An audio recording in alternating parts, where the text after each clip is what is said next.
Армысыздар, бүгін сіздерге қолдың массажын көрсететін боламыз. Мен Сексенбай Нұрәлем. Қолдың массажы не үшін жасалады? Көбінесе жаңағы қолдың үйіп қалуында, ол хондроз кезінде иықтағы хондроздың кесірі уже қолға қарай қан жібермейді, қолдың үйі басталады. Уже қол үйіғаннан кейін қан жөнді келмегеннен кейін шынтақ ауру, басқа да аурулар көбейе бастайды. Одан кейін инсульт алған кісілер, бір қолдың жаңағы паралич болып қалу, істемей қалу жұмысы, соған байланысты қан айналымын келтіру үшін массаж жасауымыз керек. Кейде болады, жаңағы көп төсек тартып жатқан кісілер тоже қолын қозғамайды, қолдар уже атрофия болады, бұлшықеттердің жұмыс істеуі болмағандықтан уже бұлшықеттер ісініп, ол активный болып тұрмайды, уже пассивный уже қалып кетіп жүреді. Соны активныйсын келтіру үшін біз массаж жасаймыз. Енді перелом кезінде болады, жаңағы гипсті снимать еткеннен кейін міндетті түрде массаж алады, өйткені кейбір қимылдардың ограничениясы болған үшін қимылды толық, мысалы гипспен бір ай жүреді ол кісі, одан кейін қолын былай до конца апара алмай қалады. Сол кісі қолын былай тұрған кезде біз жаймен массаж жасау арқылы босата бастаймыз.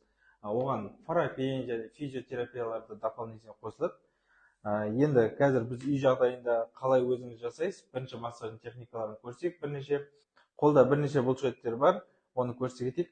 Міне дельтовидный мышца дейміз, ол қолдың иықтың үстін жауып тұрады бұлшықет. Одан кейін үш басты бұлшықет және екі басты бұлшықет қолдың ішкі жағында болады. Одан кейін жаңа алақан бұлшықет дейміз, бұл ұзын бұлшықет, мынау шынтақтан басталады да алақанға дейін барады бұл бұлшықет. Бірнеше бұлшықеттер тұрады осы жерде. Және де іште жазатын бұлшықеттер болады, қолды бүйтіп бөгетін бұлшықеттер, ол сыртқы бөлігінде болады. Осындай бірнеше бұлшықеттер болады. Енді жаңа саусақтың арасында бұлшықеттер болады, майда бұлшықеттер. Олардың бәрін егер сіздер жақсылап жұмыс істеп, ол бұлшықеттердің бәрін босататын болсаңыздар, қолдың жұмысы да жақсарады, және қолдың ашып жазуы, кейбір ограничение қимылдардың бәрін жақсаруына сіздер ықпал етесіздер, жақсы жұмыс жасайтын болсаңыздар. Енді массажымызды бастайық. Біркелкі осылай массаж май жағып аламыз. Бұл енді сіздер кешегі жолым аяқтың массажында, арқаның массажында қалай бастадыңыздар, дәл солай қолда да массажды осылай бастаймыз. Біркелкі май жағып жатырық. Осы кезде өзі қолдағы спазмдарды байқай бастаймыз. Енді массаж жасау техникасы саусақтан бастап жоғары қарай жасалады. Төменнен бастаймыз да жоғары қарай көтеріле бастаймыз. Енді қолда әр саусаққа тоже внимательно мән бересіздер. Осылай май жағып алдық. Одан кейін қыздыру жұмысы уже тезірек қозғала бастаймыз. Міне қайта бастаймыз. Әр саусақты жеке-жеке алып уқалайсыздар.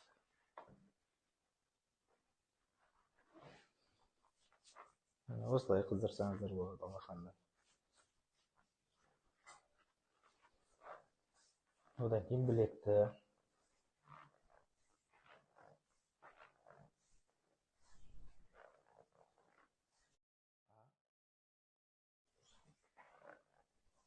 Жоғары қалай осылай көтеріле береді. Бұл қыздыру жұмысы. Енді уқалау жұмысы қалай жасалады? Міне қолымызды осылай саусақтың арасына кіргізіп аламыз. Міне осылай қолды керіп ұстаймыз да уқалай бастаймыз алақанды. Алақанда енді көптеген точкалар бар. Алақанға жақсылап массаж жасаңыздар, бүкіл теланы расслаблять етіп босатуға болады.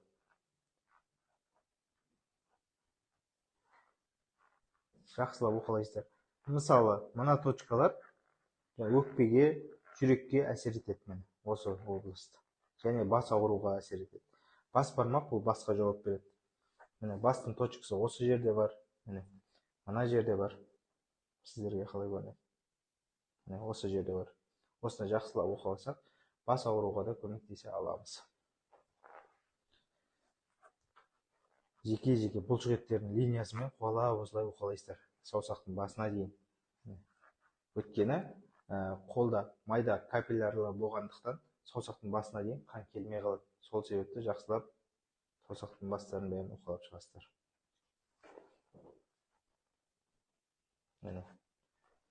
Енді алақан уқаланып бітті. Енді уже мына жерде білезік сүйектің тұсын уқалаймыз.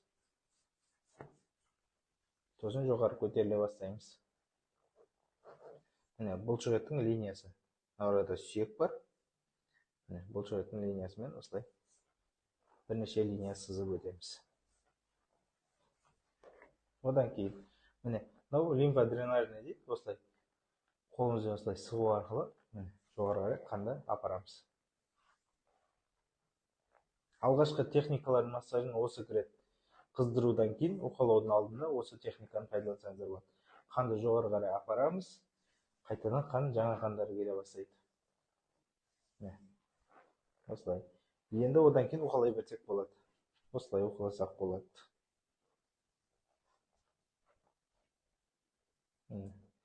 Жаңа айттық қой, шынтақты жинайтын бұлшықеттер міне осы болып табылады, іш жағында міне.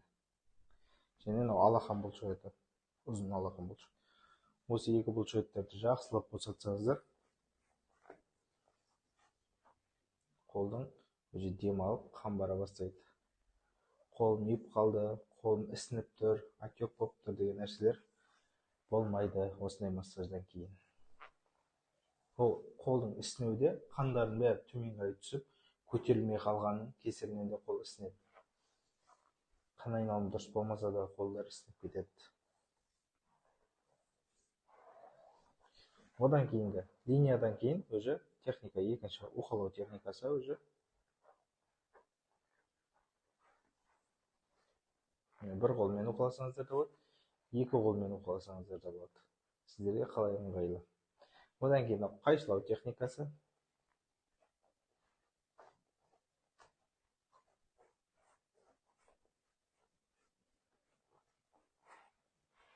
Одан кейін кеше көрсеткендей, осылай уқаласаңыздар да болады. Қолды жұмып, жұдырықты осылай қимылдау арқылы. Іш жақта да.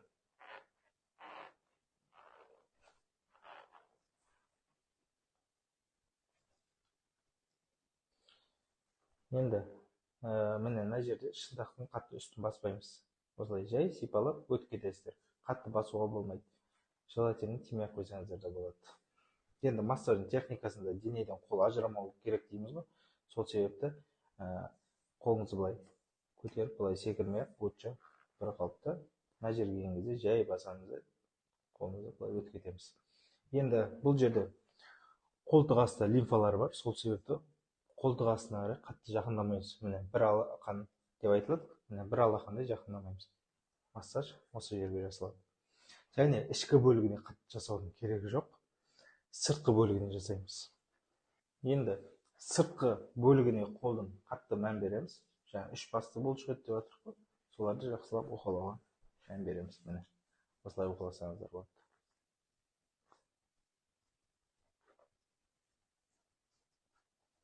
Егер де ыңғайсыздау болса, қолда міне бас жағына осылай қойып уқаласаңыздар да болады. Кейде былай да уқалауға болады. Бір қолыңызбен ұстап тұрып, қолыңызды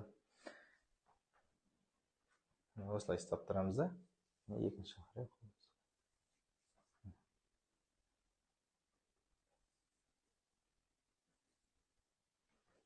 Осылай уқаласаңыздар да болады. Екінші уқалаудың тәсілі дағы бір, қолыңызды астына қоясыз, одан кейін уқалайсыздар.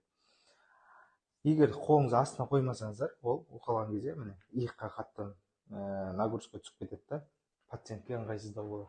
Сол себепті қолыңызды астына қойғандарыңыз дұрыс. Міне осылай уқалайсыздар, былай уқалайсыздар, қалай ыңғайлы енді көріңіздер. Просто техника көп массажда. Ол техниканың бәрін өздеріңізге ұнайтын техникаларды алып қаласыздар да, ұнамайтын техника уже біртіндеп қала бастайды. Мысалы 10 массажистің 10 түрлі техникамен қолданады. Әр массажист өзіне ұнайтын техникалармен қолданады, жұмыс жасайды. Енді бұл пациент етпетімен жатқан кезде жасалатын массаждың түрі. Енді пациент шалқасымен жатқан кезде қалай жасалатын массаж?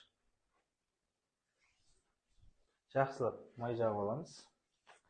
Енді кісі бұл шалқасына жатқан кезде не үшін көрсетіп жатыр? Барлық кісі бірдей жата алмайды. Бір кісі шалқасына жата алады, бір кісі етпетімен жата алады деген сияқты. Енді науқастың ыңғайына қарай көресіздер. Қалай жасау сізге өзіңізге ыңғайлы тәсілін деп байқап көресіздер ғой енді. Сау кісі болатын болса, онда өзіңізге ыңғайлы тәсілде жасай бересіздер. Енді burada дәл солай техника одинаковый, бәрінде бірдей денені қыздыру жұмысы. майды жақсылап жағып алдық. Қай жерде спазм бар екенін байқаймыз осы кезде, уже май жағып жатқан кезде денеге. Енді тоже саусақтан бастап жоғары қарай көтерілеміз. Бұрадағы бір техника, міне осылай саусағыңызды ұстап аласыздар да, саусақтың арасына салып, міне осылай. Бұл тезірек уже қимылдай бастайсыздар. Шамал жұмысыңыз жеңілдей бастайды. Бір осылай айналдық, бір осылай.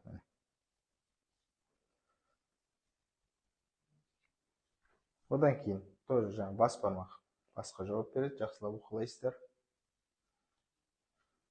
Одан кейін мына білезік сүйегі, және де сіздер қосымша осылай айналдырып, осылай қолдарын жұмыс істетіп кетсеңіздер болады. Енді қандай кісіге жасайсыздар ғой, енді инсульт алған кісілерде осылай көбінесе жасап кетеміз біз жаттығу. Бір жағынан алақанды созасыздар. Алақандағы бұлшықеттер тырысып жиылып қалады, соған байланысты осылай созып ұстап тұрасыздар. Осылай тұрған кезде уқалайсыздар міне.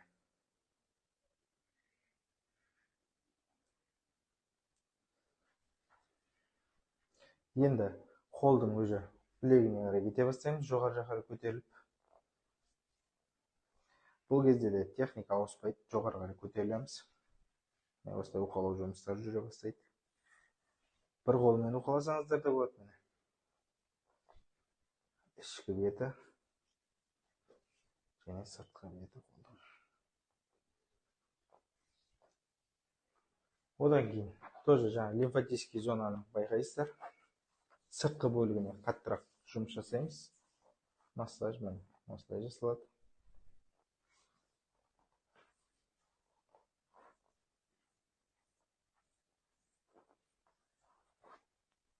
Осылай жасасаңыздар болады.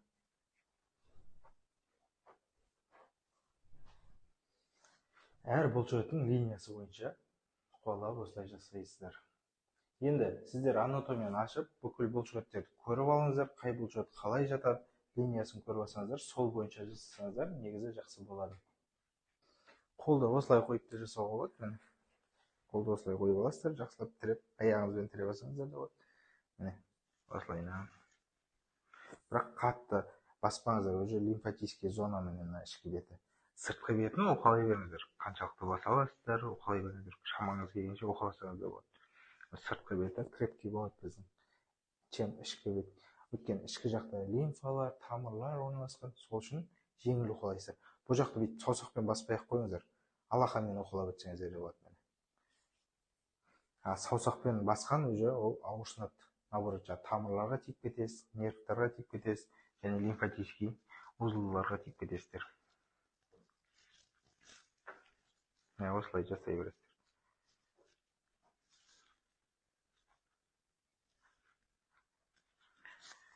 Массаждың техникасын көрсеткен жерлерге ғана жасаңыздар. Қатты өздеріңіз мына жерлерге, мына жерге, және қолдың астыңғы жағымен осы жерлерге жасап жүрмеңіздер массаж. Одан кейін енді массаждың аяқ жағында успокоить етеміз, біз дірілдетеміз, ұрғылаймыз. Осылардың бәрін міне былай жасайсыздар. Ұрғылау техникалар. Бұл егерде жатқан жағдайда да дәл осылай. Осылай ұрасыздар. Дірілдету техникалары міне осылай жасалады. Әлде болмаса қолын көтеріп былай дірілдетсеңіздер де болады. Және созу жұмысын жасасаңыздар да болады. Растяжка дейміз ғой. Былай шамал созып, ұстап тұрасыздар. Денені босатасыздар. Тағы да созып ұстаймыз, босатамыз. Бірінші рет қайталаңыздар. Әр техниканы бірінші рет қайталайсыздар. Негізгі қолға жасалу уақыты ол 10 минут қана жасайсыздар. Егерде ол кісіде жаңа перелом болмаса жаңағыдай ол кісіде инсульттен кейін болса, ұзағырақ жасайсыздар, уақыт бөлуге тырысасыздар. Енді инсульттің техникасын өздеріңіз жеке сұрасаңыздар болады, біз айтып түсіндіріп береміз. Енді общий біз массаждың техникасын көрсетіп бұл жерде.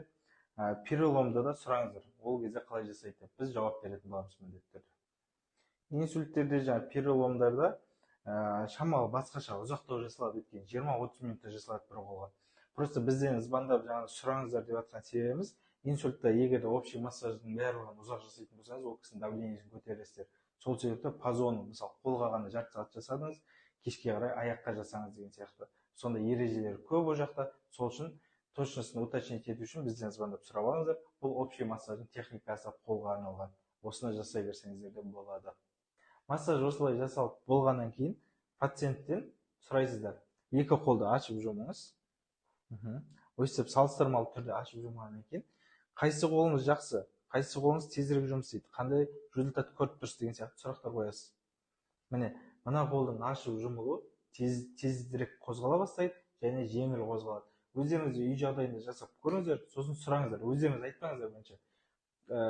Қандай ощущение сезіп тұрсыздар деген сияқты сұрақ қойсаңыздар, өзі айта бастайды кісінің. Осымен қолдың массажы аяқталды. Келесі сабақта кездескенше.